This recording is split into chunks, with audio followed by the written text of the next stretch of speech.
All right, we're here for another episode of Talkin Dodgers. It's like we're just throwing them at you guys, and you have to duck and cover, whatever that even means. Anyways, here we go. We've got a lot of topics to talk about. So, well, I mean, really, we're gonna recap the last two games. We got to see Glasgow. We got to see Yamamoto start.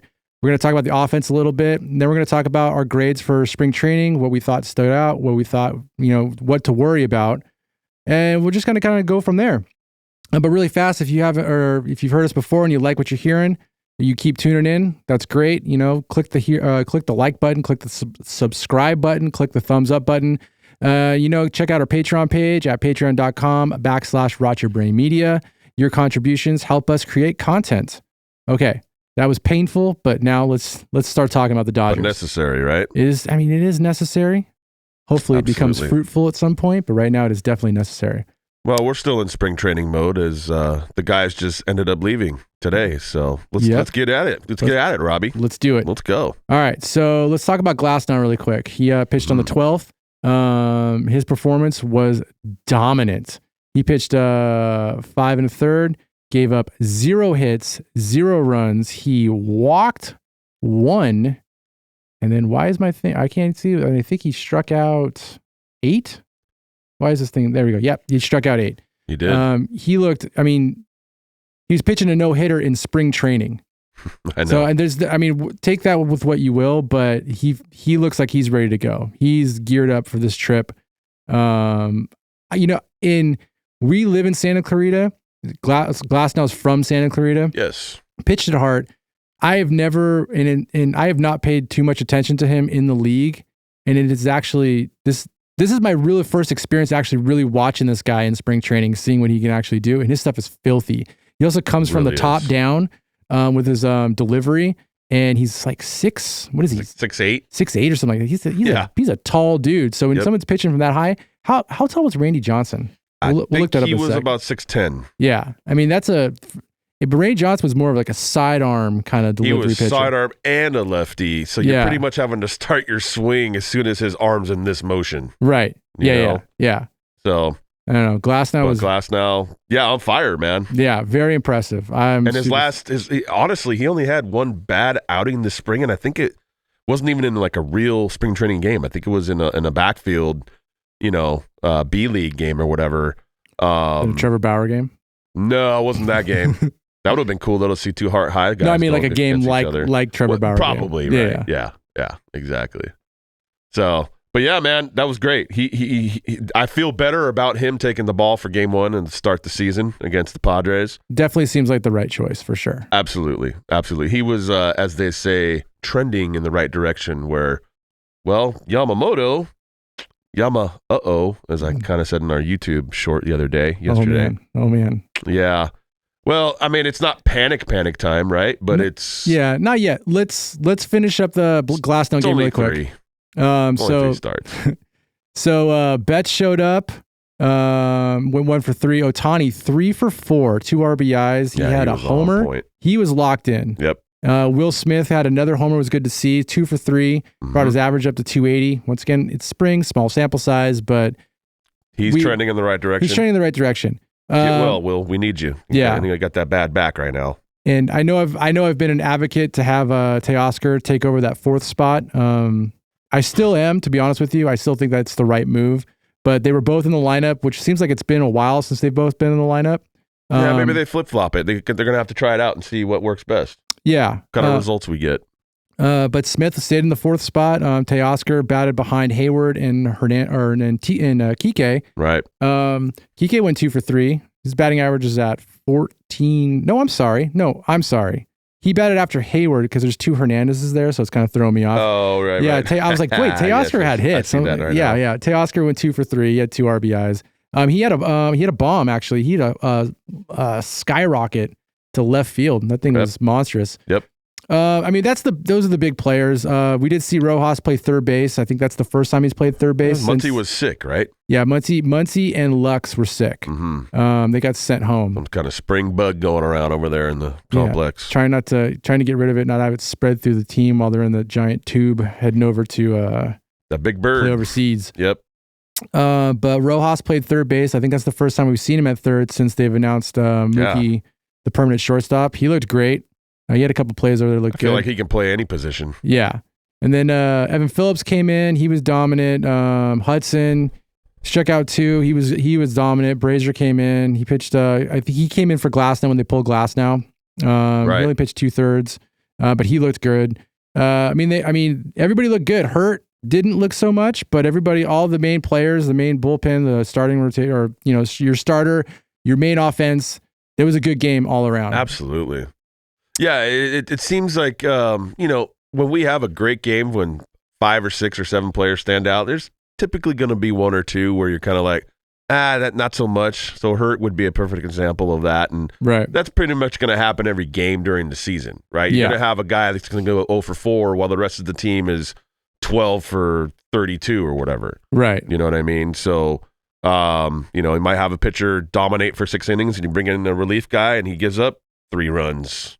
And then the game is tied after that. So, small sample size, of course. Something tells me Hurt's probably going to be starting at AAA. But I have a feeling we'll see him this year. We'll see him a few times. Yeah. I hope he stays because he's nasty. I think it's going to really rely on see where Gratterall is. I could see them keeping Hurt if Gratterall's kind of, if he's a little bit more sore than we're being led to believe. Sure. Because Hurt's got a really nasty fastball as well. I think that that's basically, if you're going to lose Gratterall, Hurt's kind of the guy I think you'd want to put in there. Yeah, and we have a lot of hard throwers in there too, from Joe Kelly to Hudson, Trinan, hopefully. Wild Thing Kelly, man. Wild Thing Kelly. You never know when that guy comes in, if he's going to be locked in or if it's just going to be pass ball, wild. It's almost like he's going bowling sometimes with his sliders in the dirt. He's a scary dude. I wouldn't want to stand in the box against him. I wouldn't. That's for sure. I don't think you don't know where that ball's going. I don't think there's a pitcher. I don't think there's a pitcher on this team with the exception of Yarbrough that I'd be comfortable standing in front of, and that's just because Yarbrough's he's barely over 80. Yeah, he's all off speed. He's like Greg Maddux, left-handed style. Yeah. Well, maybe not Greg Maddux. That's maybe a little too much praise, but you know what I mean. Yeah. No, I know what you mean. Yep. All right, let's jump into the next game. All right, so this game this might have been the worst game of spring training, which is kind of weird to have your last game the worst game of spring training, and it wasn't. Maybe they already checked out. It seemed checked out. A guy who checked out. Before we get into Yamamoto, did you watch? How much of the game did you actually see? I actually only caught like an inning and a half because I was driving for work and a couple other things. So, yeah. Betts, man, he got picked off at second base. Wasn't paying attention. They just showed that play here. Yeah.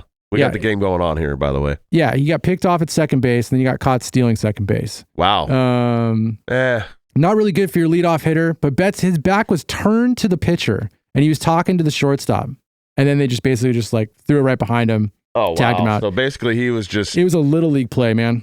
That seems to me like I used the word checked out. I think a lot of these guys had probably checked out probably after the weekend because they're like, we got to get ready for this 16-hour flight or whatever it is to Korea. I kind of feel like the vibe was let's have fun. Yep. And because 100%. And we'll talk about the Yamamoto thing. I think that might lead to the reason why I feel like it was that way. Because Betts was checked out. He's having fun. He's sitting there goofing off. Not goofing off. He's talking to the shortstop. Just even though the play is live. Probably not thinking they're going to do anything. Probably going, oh my God, I get paid all this money to sit and play baseball on a Wednesday afternoon where everybody else in the world basically has to go to a job that they hate. Yeah, pretty much. That's probably what happened. For the most part. Anyways, offense didn't score any runs. Altman, bright spot of the entire thing. He went 2 for 2. He's had a solid spring. Pretty happy with his 370. Progress. Yep. Other than that, not much to talk about on the offense-wise. Not too worried about it. I know they got a couple exhibition games in Korea before the season starts against the Korean national team. So hopefully, after the jet lag wears off this weekend, they'll get it together and have that momentum for Wednesday morning. Right. 3:00 Pacific Standard Time is the first pitch from Tyler Glasnow. Are you going to be awake for that, Robbie? What time is it again? 3 in the morning. My DVR will be. Yeah, right. All right. Me too. Let's talk about Yamamoto. This is the big story, I guess, for this of yesterday's game. Well, it's a little concerning, but let's. It's concerning, but then I'll talk you off the ledge. It's not panic mode, though. If you look like you're gonna jump, don't worry about it. All right, so I'm looking at the ledge. I'm not on the ledge yet. So I know the ledge is there, if you know what I mean. He strikes out the side the first inning, and when you see that stat, when you were watching him and stuff, you're thinking. At least I know I was thinking is yes, this will be like the don't worry game. I had a game. My last game, I was a little shaky. Didn't really get anything. I looked really bad. He didn't even last. Did he last 2 innings last game? I don't think he did. I believe he went maybe 3. I think he went out to start the third, and he was just all over the place with his command. And, right. Yeah. Right. So, so at least he got into the 5th this game. But it did not look pretty. When he went through the lineup the first time, pretty dominant in the beginning part of it. I texted you after that. I'm like, hey, Yamamoto just struck out the side in the first inning. Great start. Yep. And then pretty much downhill from there. Now, he did have some strikeouts. It wasn't downhill. It wasn't downhill from there because the first 3 innings, he didn't give up a run. That 5th inning was his kryptonite. Yeah, but it was like once he got through the lineup the second time, it was like they figured it out and they were attacking him a lot like they attack Kershaw, which is basically just swing at the first pitch. Yeah, they're just absolutely. Yeah, and it's smart. They were just ambushing him, and hopefully, in a way, it was a learning lesson. But at the same time, it could also be that he was just trying to stretch out because. And I know we haven't seen Yamamoto that much. This is his 3rd game that he's pitched. Yeah, it's a small sample size, absolutely. And most of our views that we see when he's pitching is from behind. I mean, it doesn't even look like he's like really giving it his all. We talked about using your back and all these things with the pitchers and stuff. Sure. I almost feel like this game, at some point, he was just like, I just need to get stretched out. I'm not going to throw certain pitches. And I would like to see like what those pitches were that he was throwing towards the end. Because also, some of those pitches that he did throw, it was like the batters knew exactly what he was going to throw. Yeah, that's a little concerning, your last statement right there, because remember in the first telecast... tipping pitches. Rick Monday was talking about it. So if the batter knows, now is he doing something to signal with the catcher where these players are picking that up? Because that's an unwritten rule in baseball, right? I mean, you do what you got to do to gain an advantage. I get it. But... a little concerning there. But when he walked off the mound with him and Roberts kind of laughing and off. Yeah, they're laughing like they just had like... They didn't seem like it was like a big deal. So maybe there was... Well, not maybe. With him, with his contract, there definitely seems like there was a conversation beforehand. Like, hey, maybe not go too all out. Give it 75% today. Which could be, just because they wanted to stretch him out. And we also don't know... I mean, not only that, but we just don't know what he could have been working on a pitch he has no intention to use and maybe he's in still the regular trying to get season. The feel of the ball, man. The feel of the ball. Still, the ball is bigger here. Right. Seems feel a little bit different. So yeah, we don't really know for sure. I think the biggest tell is going to be obviously his first game that actually means something because you want that W, and then we're also not going to know until probably like 2 months into the season because they're gonna figure him out. He's gonna have to make some adjustments, and that's going to basically determine what kind of pitcher he's going to be, is like how he can actually make those adjustments. Because it's when I heard about him before when it was talked about him coming to the States, he was every team wanted him, got to get offered ridiculous amounts of money. But when he was described to me, he was described as a pitcher that was kind of like the size of Tim Lincecum, who had a very live fastball. Yeah. But if you watch Tim Lincecum, he uses like his whole body. It's a very, like you said, a wild pitch. Like he's basically very violent. Very violent. That's what you said. Violent pitcher. Yeah. Where Yamamoto just seems like he's just a very controlled, stiff looking pitcher. Maybe that's Japanese style though, because Japanese in general tend to kind of be very stiff. They're very stoic people, you know, and that's great. Whatever works for them. But again, it's adjustments. As Max said yesterday in our group text, he was talking about Kodai Senga from the Mets.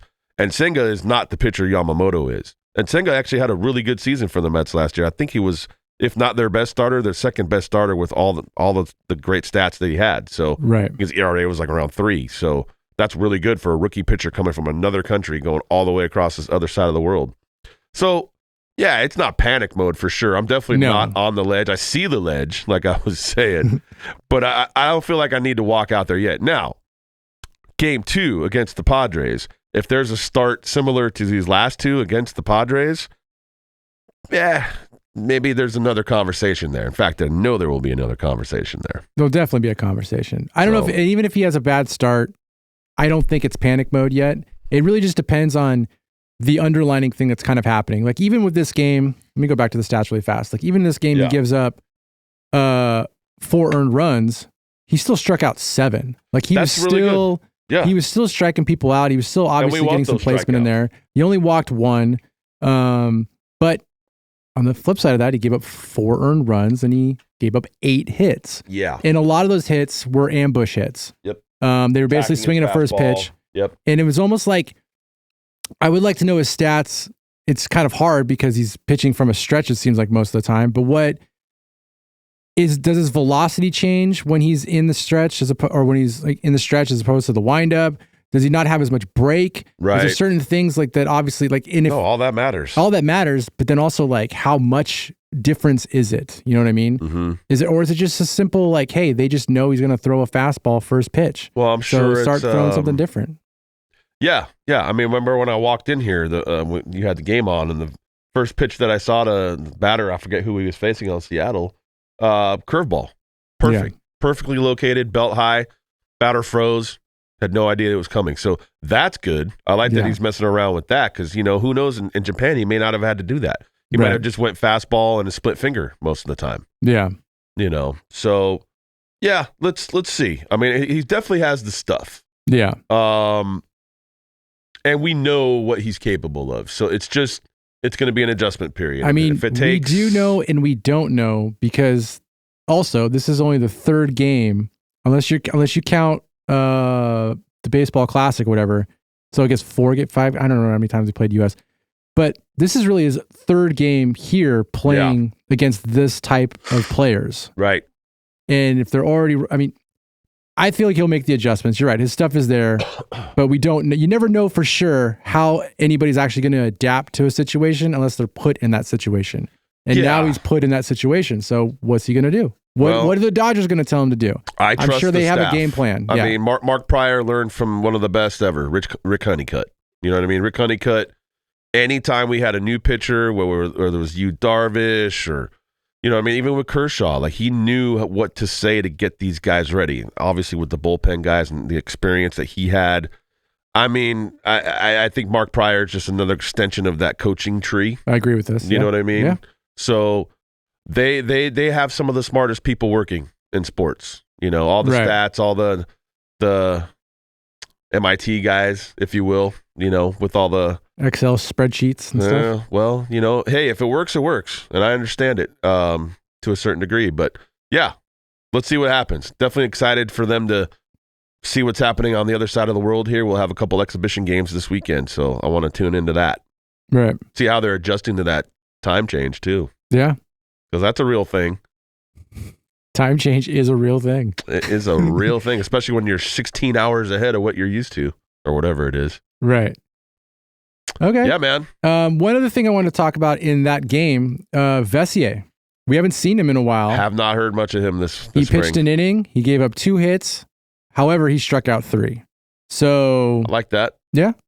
That's pretty much like an Alex Vessier kind of performance. I mean, every once in a while he'll strike out the side. He'll get super stressed out, constantly rubbing his forehead. Right. Like, oh, what am I doing here? And now he has, what is it? It's not even 20 seconds now. It's 18 seconds, right? 18 seconds when there's a runner on base. Before, he'd take 45 seconds. He may not have been Pedro Baez slow, but he definitely loved to take his time. So now, he's got to drink his coffee or his Red Bull a little bit faster when he's in the bullpen there, right? Dude. Got to get ready. All right. Really what fast. What were you going to say? I was going to compare him to another pitcher, but then I was thinking to myself, like, did he really take that much time? He took a significant amount of time. I don't know exactly what it was, but anybody out there that knows the stats on Alex Vessier's time in between pitches, I guarantee you it's about 30 to 40 seconds easily. Yeah, but, Joe Kelly, like, man. He's still kind of slow. He probably is like, at 1, he's just releasing the ball.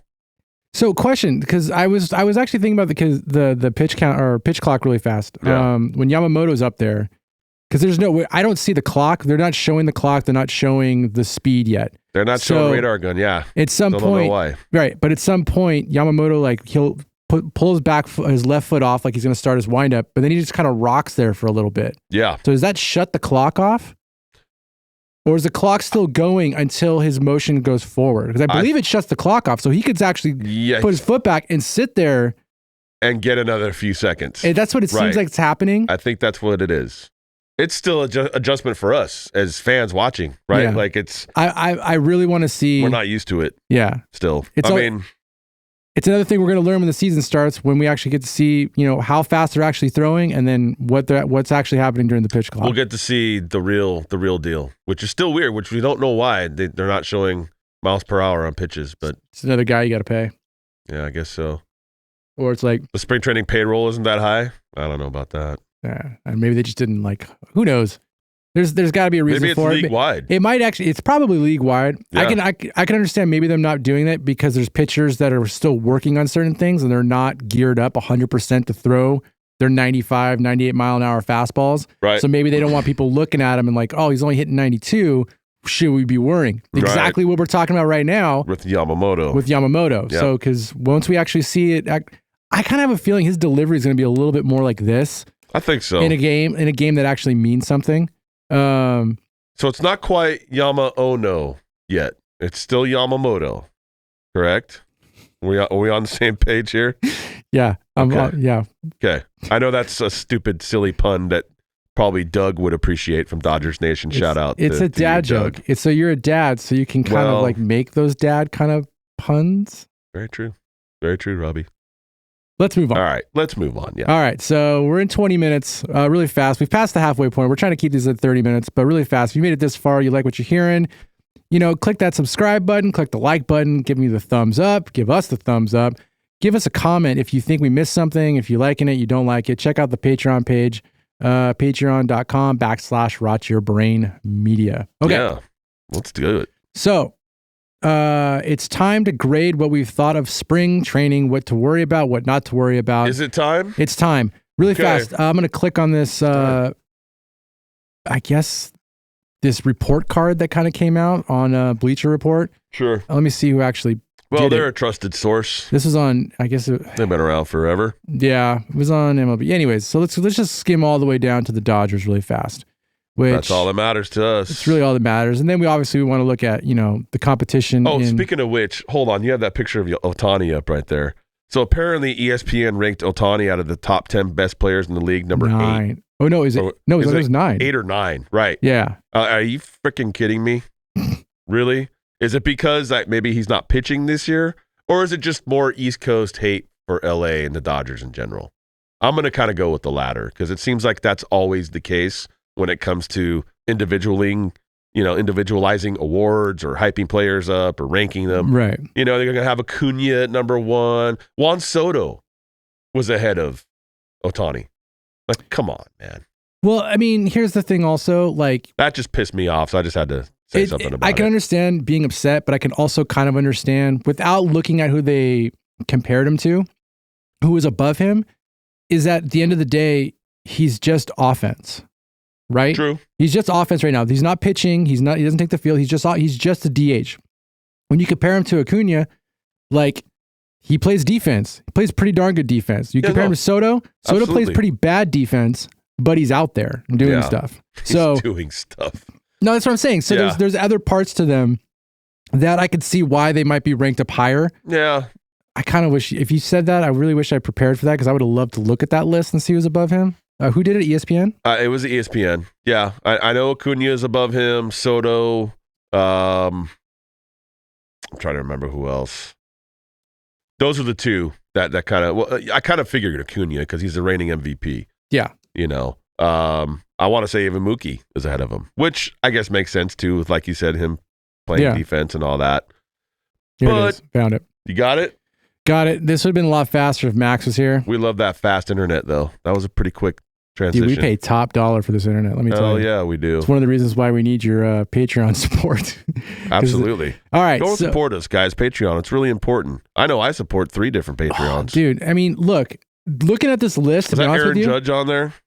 Look, let's go through this list. You just open this up. I got to go through this list. I know. I opened up a can of worms, so if it adds another 5 minutes to the podcast, I think it's worth it. Here's the thing. I'm going to name the players that are above him, and then I want you to tell me who, like at the end of it. Actually, we'll just keep going through it. Let's go. Acuna. Do you think that he should be above him?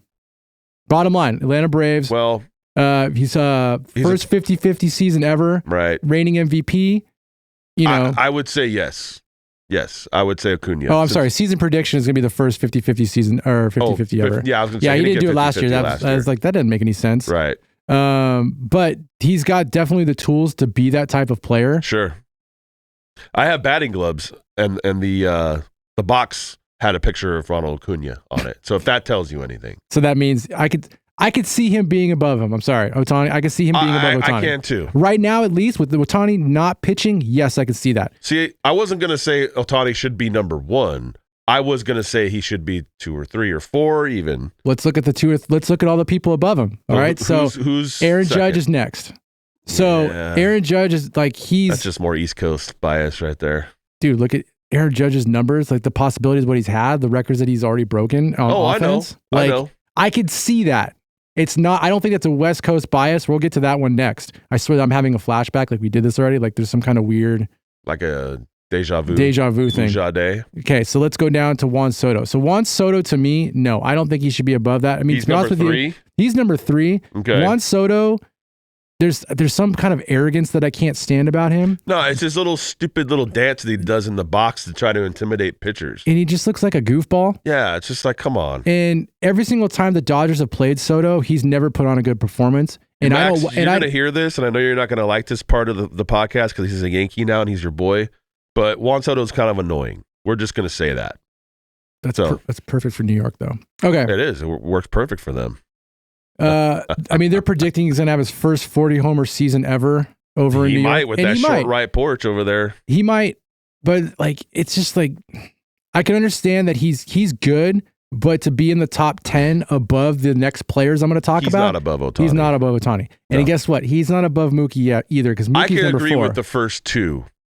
Aaron Judge, Acuna, cool. Right. Juan Soto, definitely not. Okay. So who's after Mookie? Number 4? I can see Mookie being above him. I can see Mookie being above him. So what Mookie did last season, 39 homers.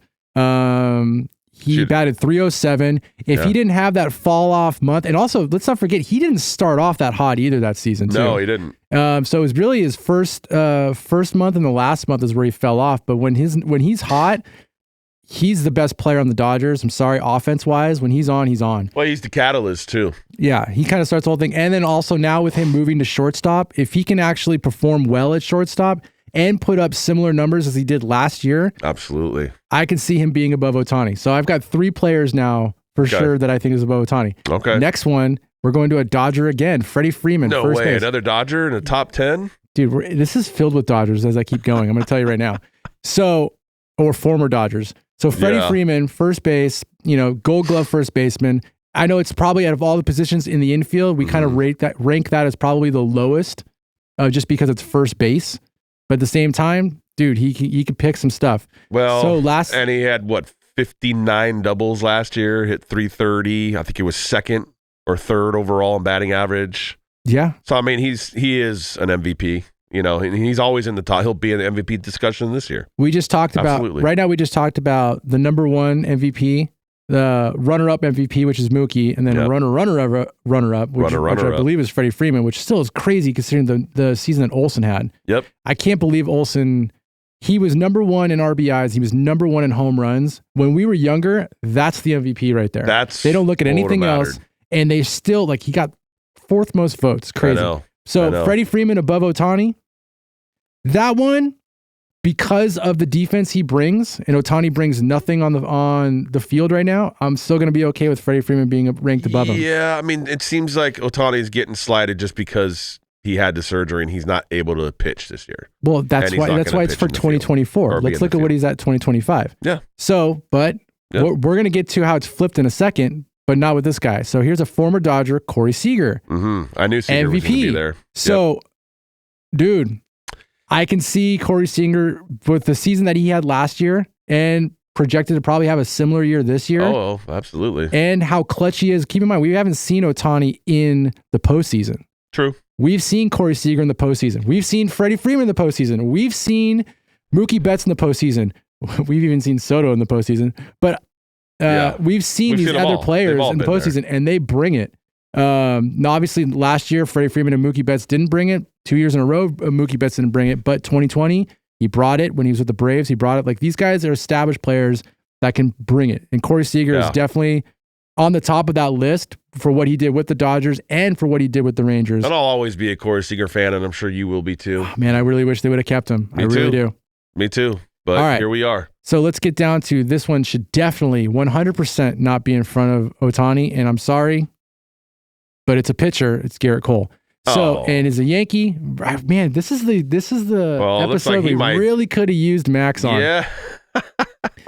Max, you kind of wish you were here, buddy. So we just talked about how Ohtani shouldn't. I can understand why Ohtani isn't ranked that high because he's only playing one half of the game, which is basically only hitting. Right. Now we're talking about Garrett Cole, who's only playing one half of the game. However, the half of the game that he plays, though, he can control that game. Now it's only one game out of every 5 games. Yeah. That's why I've always been kind of like, that's a lot of money for a guy who can only control He's got an issue with his elbow, and obviously this list was made before that issue with the elbow came about. So he supposedly was flying. I saw a little quick thing on ESPN yesterday. He's flying back here to see Dr. Neil Elatrosh. You know, he is the guy for the Tommy John surgeries and the wonder there. So, you know, if that would be a big blow to the Yankees season. I don't know how they recover from that without Garrett Cole. Yeah. So he's at number 7? He's 7. And then 8 is Yordan Alvarez. Oh, Yordan Alvarez. From for the Astros. The Astros. Yeah, he's a DH too. That's all he does. No, left field DH. He does both. He'll play left field. He plays left DH. field? It says on here, left field DH. I try not to watch the Astros at all, so I don't know much about him. The stuff that I've seen here and there in the last couple of years with him, I don't remember him being left field, but doesn't mean that he doesn't play left field. I just think he DHs more than he plays left field. Here you go. Over the past 3 seasons, Alvarez has averaged 42 homers, 123 RBIs, and 109 runs per 126 games. That is incredible stats. Those are great stats. Those are great stats. 42 homers, 100. You average 123 RBIs. Yep, that's a ton. That is not seen a lot. Getting all the way up there. Well, yeah. Unfortunately, he was a Dodger too. He was part of our organization about 7 years ago. I want to say. Like I said, you've got on this list. There's some Dodgers Ohtani, on there. I don't know, man. I don't know about that. If we pulled up Ohtani stats the last 3 years, I'm pretty sure they're pretty comparable. Yeah, why not? We're on this road anyways. Let's just keep going. Let's just keep going. We're on the road. Let's go. All right, so let's look at the stats per ESPN, which I always kind of just want to go to the MLB stats, but let's just look at it really quick. It's pretty good. It's pretty good. All right, so let's see. Last season, Ohtani, he batted .304. He had 44 homers, and he had 95 RBIs. So the RBIs, I feel like that's more of shows what kind of team you are on. Absolutely. So it's really hard to grade you as far as, you know, we can grade Will Smith for having as many opportunities as he's had to get the RBIs, and he didn't cash in as much. Sure. But we don't know how many opportunities Ohtani had.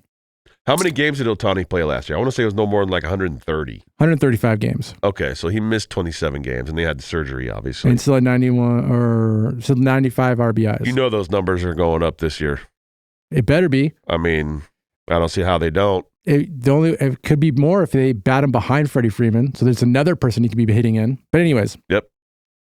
2022, he was in 157 games, which is fantastic. That's really good. He batted .273, 34 homers, 95 RBIs. Again, a byproduct of being on the Angels. Well, in the average, I don't think so. Home runs, I don't think so. But definitely RBI. I could see the RBIs. 95. So then the year prior to that, 2021, he was in 155 games, 46 home runs, 100 RBIs, and he batted 257.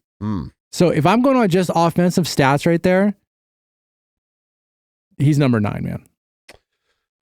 He's number 9 compared to those other players. Just offensive stats. If we throw in Cy Young caliber pitching, sure, well, number 1, number 2. But right now, I mean, look, he's a number 9. I could see why he's a number 9. This is a small thing to me. I needed to point it out because it did kind of piss me off a little bit. But now that we've gone through it a little bit and we've gone through the stats, it makes somewhat more sense to me. Obviously, to me, what really matters most is just the season we have. Totally. I don't care if he only hits 230 with 12 home runs. As long as we win, I don't care. You know what I mean? Which we know that's not going to happen. He's not going to hit 230 with 12 home runs. I mean, he did hit 240 in one of those seasons. Anyways, yeah. As long as the offense, I mean, way better protection in this lineup than he ever did with the Angels. We know that. That is definitely true. Yeah. Well, but I mean, I don't. What did he bat? What order in the lineup did he bat when Trout was there? Did he bat pretty 2? Sure he was second or third. And Trout batted behind him? Yeah, I think Trout hit second. Did Trout? No. I'm pretty sure if Trout was batting behind him, that is probably some of the best protection you could have. And if I had to compare Trout versus Freddie Freeman batting behind him, I'd probably say Trout gave him better protection. Possibly. We'd have to go do a deep dive into those stats, Robbie. Oh man, I'm not. We don't have time for that right now. This is the shallow pool. I'm not going in. Yeah. Okay.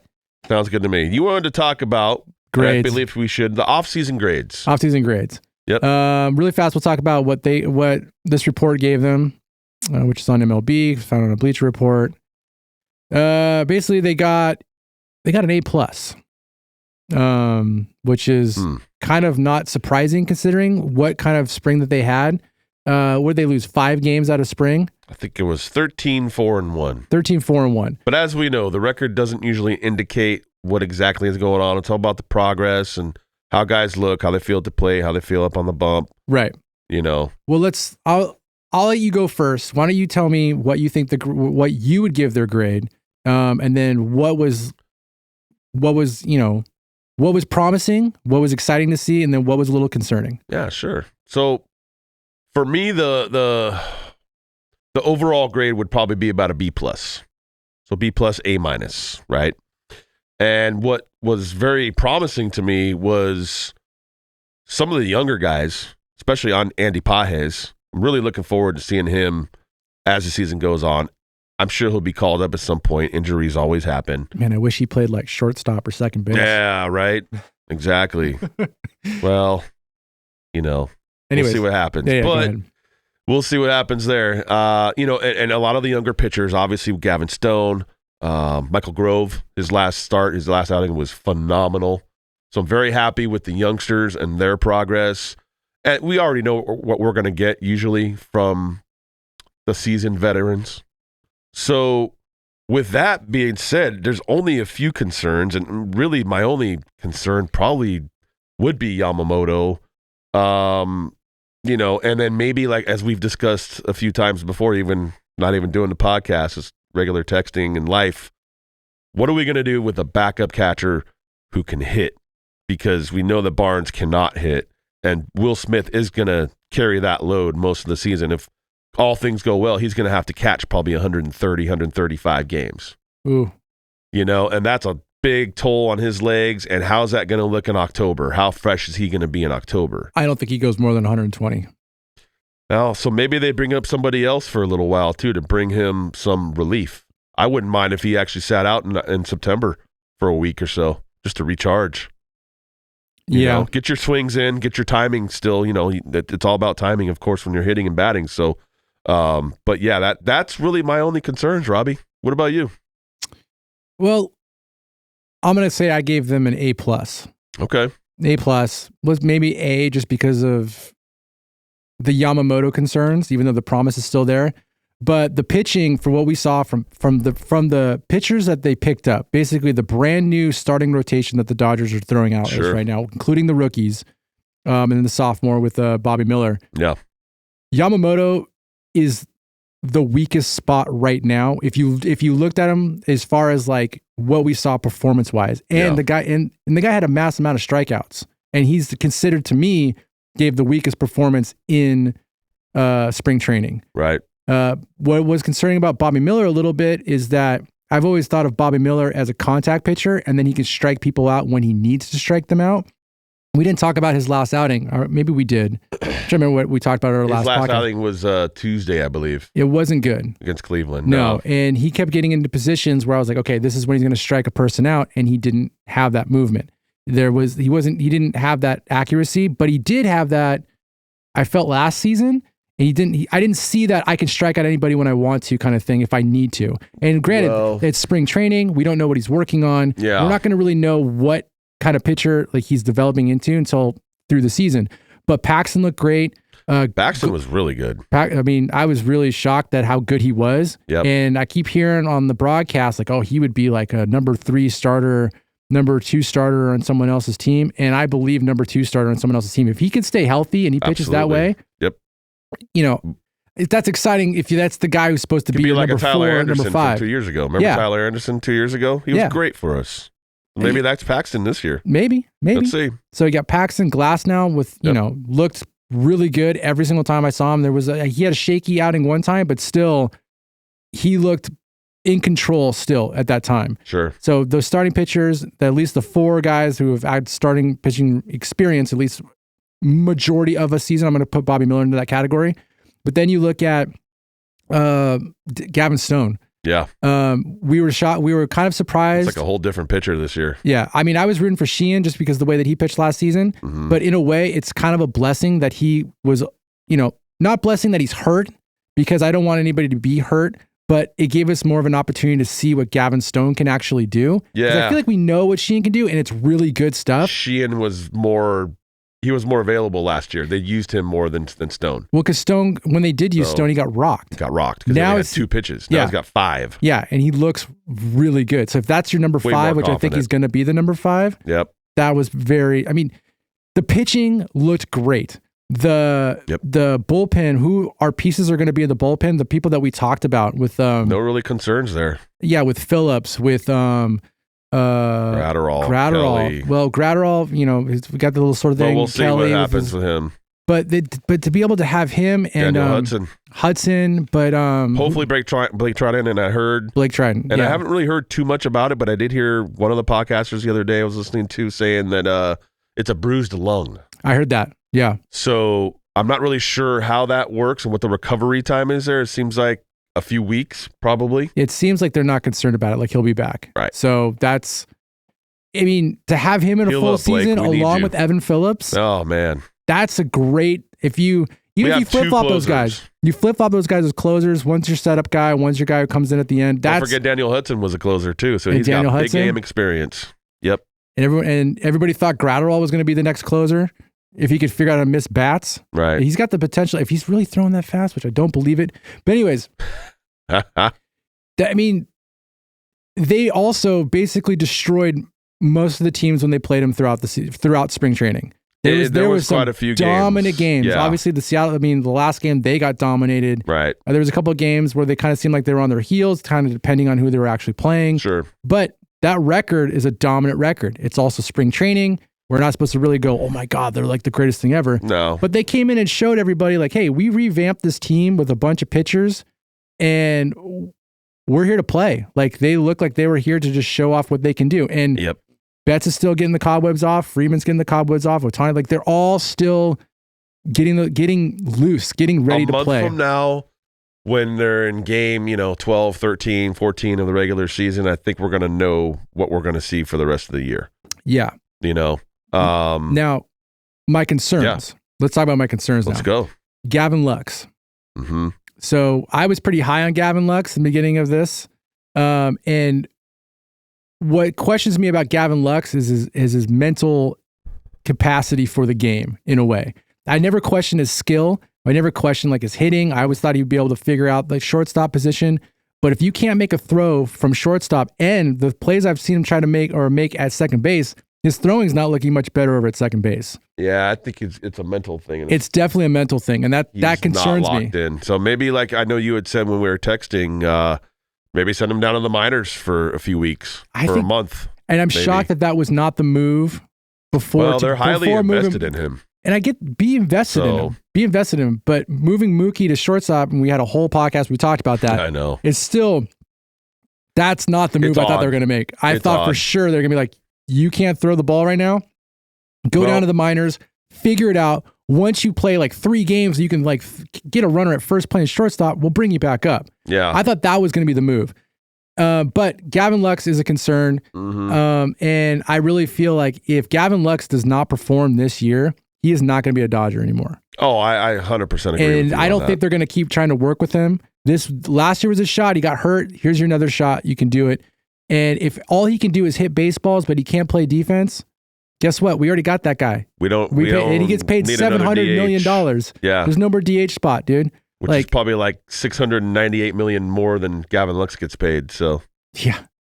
So I think that situation's already settled. But I feel you on that. Yeah, and I also think at some point, and I think his leash is going to be a lot shorter than we think, because right now Gavin Lux still has he's probably a pretty shiny trade chip still. There's still some value there. But the more he does not perform in the big leagues in the show, that chip gets dirtier and dirtier. So I feel like if he's not really there within like the first 2 or 3 weeks, they're gonna boot him and get as much as they possibly can for him. Well, and then move on. And it sucks, but we're talking about he can't.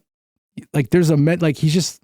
It's about the team, man. It's about the team. It's not about individuals, as we know. So, and the great news is that we have backups. We have 3 guys definitely backups, that can play short and that can at least. Rojas is obviously the best defensive option, but he's not the greatest hitter. Lux is the better hitter, right? But we'd rather have 1 through 8 that you have to worry about, and then Rojas, not so much, but maybe he'll make some contact. He'll get some hits here and there. So. I don't know. I understand that concern. Become a bunting specialist or something. Bring bunting specialist. Bring back bunting, man. Bring back Juan Pierre or something, right? To show him how to bunt. But yeah, so I mean, I don't know. I think we covered everything we wanted to cover here. We understand the concerns, and the concerns are very few compared to the positives here. So yeah, I mean, that was pretty much it. So you grade it A+. Bordering with an A. I'm gonna do A. I'm gonna just bring it down a little bit because of Gavin Lux's performance, which was very lackluster. Yeah, and we don't know really what kind of pitcher we're getting out of Yamamoto. Yep. Like, is he a guy who can just, he'll strike some people out, but he'll make a lot of mistakes? Can he make adjustments? Those are the 2 concerning things. Every single thing else, there's really no other concerns. There's no other concerns. Even I was skeptical about moving Mookie to shortstop, but the dude's a natural athlete. If the Dodgers think he can do it, if he thinks he can do it, I mean, I think it's going to be a learning curve for him throughout the season. I don't think he's going to win a Gold Glove. That kind of bums me out. He's going to make errors, but I think he's going to figure it out and he's going to perform. If he doesn't figure it out, they're going to move him back to second. They'll move Rojas to shortstop, or they make a big trade for a shortstop. There's a contingency plan. There's definitely a contingency plan. So I'm not worried about it. Yeah. Awesome. Also, another reason why Mookie should be so high up, because he plays Gold Glove right field. He can play second base and he can play shortstop. He can play all those positions in one game if needed. I'd watch that game. I would definitely watch. I would rewatch that game. What would you guys do? Anyways, make sure you go and follow, like, and subscribe. Yeah, that's what you need to do. Yes, you definitely need to do. And I don't like telling people what to do, but you should go and do that. You do. And you let us know what you're concerned about for the offseason. Let us know what you're concerned about, what you saw during spring training that you're worried about, or what you thought was positive that made sure that we're going to bleed blue for the rest of our lives, which we will anyways. But, let us know. That wraps it up. This episode, once again, went longer than we anticipated. We might actually put a clock in so that way we can stay under a certain time. But, until you guys complain about it, maybe we'll just keep going. Who knows? But if you like what you heard, we like what we do. Click subscribe, click the thumbs up, click the follow. Check out the Patreon page, patreon.com/RotYourBrainMedia. Your contributions help us continue to make content. Aaron's going to keep dropping those shorts. We're going to be delivering 2 episodes a week for sure. We're lining up our schedules. It's looking like it's going to be a Monday drop and a Thursday drop once the season starts. So that way it'll give you, we'll be able to cap what happened on the weekend. We'll be able to give you, previews before the actual big games, big series start happening. So we're excited about it, doing a full season. Hope you guys are with us. Absolutely. And you know what? On that note, go blue. Go blue. See you guys later. Bye-bye.